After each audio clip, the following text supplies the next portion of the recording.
नमस्कार, मी पल्लवी. स्वागत आहे तुमचं माझ्या किचनमध्ये.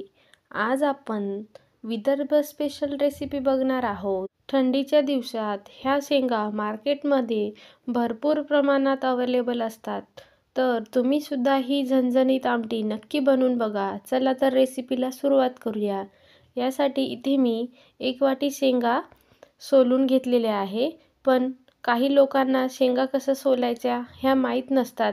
तर मी तुम्हाला 2-3 शेंगा सोलून दाखवणार आहेत.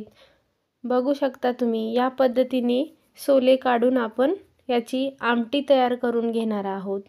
सोले भाजण्यासाठी इथे मी तवा गरम करायला ठेवलेला आहे. आता सोलून घेतलेले सोले आपण तव्यावरती घालून छान डाग पडेपर्यंत भाजून घ्यायचा आहे. त्याच्यानंतर 5-6 हिरव्या मिरच्या पण घातलेल्या आहे. तुम्ही तुमच्या आवडीनुसार कमी जास्त करू शकता. या बिया आपल्याला छान अधूनमधून हलवत काळे डाग पडेपर्यंत मस्त भाजून घ्यायचे आहेत.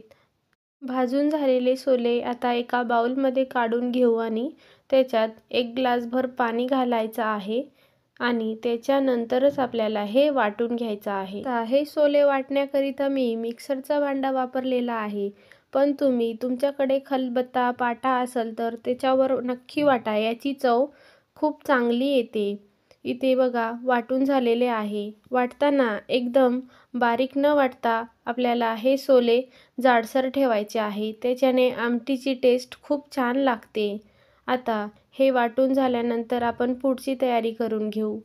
कढईत तेल गरम झालेलं आहे. याच्यात 1 चम्मच इतकं जिरा घालून घेऊ. 5-6 वाटून घेतलेले लसणाच्या पाकळ्या. आता हे छान खरपूस भाजून घ्यायचं आहे. ही फोडणी करताना शक्यतो जिरा मोहरीचा वापर कमी केला जातो, पण मी घातलेला आहे. तुम्हाला आवडत असेल तर तुम्ही घालू शकता. आणि टोमॅटो छान घालून परतून झाल्यानंतर थोडं मीठ आणि हळद घालून आपण हे मिक्स करून घेऊया.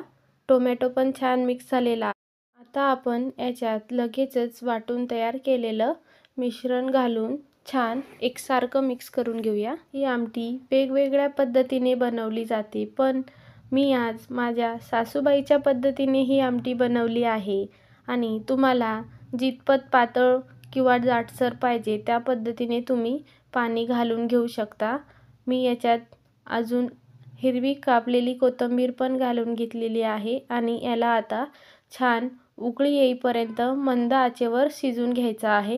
आपली आमटी छान शिजत आलेली आहे आणि रंग बघा किती छान आलेला आहे. बघताच खावंसं वाटेल अशी आपली झणझणीत आमटी तयार झालेली आहे.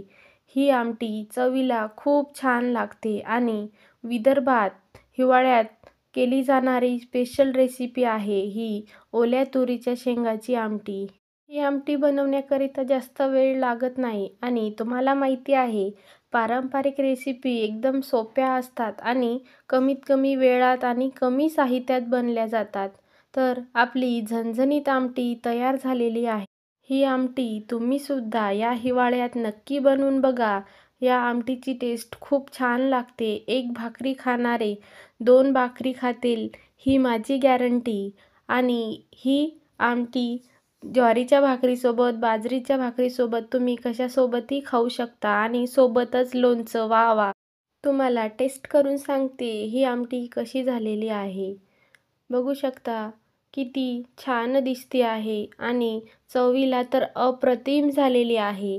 तुम्ही सुद्धा ही आमटी नक्की बनवा आणि मला कमेंट करून नक्की सांगा तुम्हाला रेसिपी कशी वाटली. अशाच साध्या, सोप्या आणि पारंपरिक रेसिपी बघण्याकरिता आपल्या व्हिडिओला लाईक, शेअर आणि चॅनलला सबस्क्राईब करायला अजिबात विसरू नका. तोपर्यंत धन्यवाद.